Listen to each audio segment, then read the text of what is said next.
I'd actually like to engage you in the conversation and the complexity that we've got at hand here, this notion of smart power.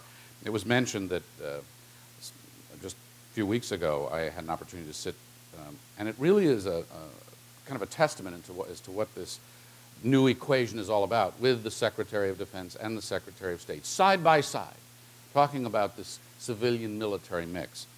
In a speech and in several subsequent comments, Secretary Gates has said, his words, "We cannot kill or capture our way to victory." I know you've heard him say that. I've heard that somewhere before. And he said this in a speech actually before the group here. What the Pentagon calls kinetic operations should be subordinate to measures to promote participation in government, economic programs to spur development, and efforts to address the grievances that often lie at the heart of insurgencies and among the discontented from which terrorists recruit. The groups you have to deal with when it gets too late, I think it's safe to say. Doing that on the ground, explain to us how you're doing that and how you're working with civilians side by side. Some of these things the military is doing on its own, some in partnership. How do you draw the lines and the boundaries? What do you pursue? Well, let me just talk about it in the context of Iraq. When I was the commander in Iraq, and we had one of our country's greatest diplomats ever, Ambassador Ryan Crocker, was privileged to have as a diplomatic wingman. Truly an incredible individual.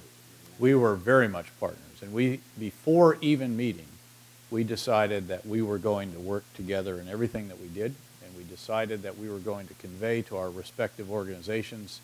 He would do to the embassy, I would to the multinational force in Iraq, which was somewhere around 165,000, about a like number of contractors. That cooperation was not optional.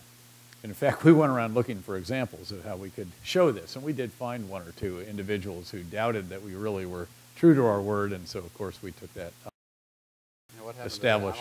Well, you know, I'm sure they liked Greenland a lot. But anyway, the idea was that you have to have a comprehensive civil-military approach, and we had a civil-military campaign plan, not just a military campaign plan.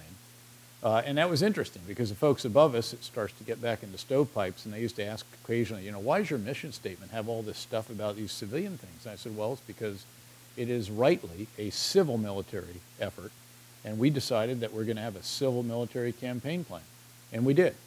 And we tried to do everything together. Whenever either of us had a meeting with Prime Minister Maliki, we generally went together.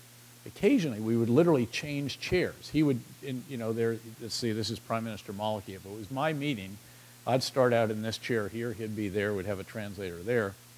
If I decided that, okay, I'm all done with what I needed, and I knew he had a couple of items, we would literally change chairs. In the middle of a discussion? In the middle of a meeting. And that was the kind of partnership that we had.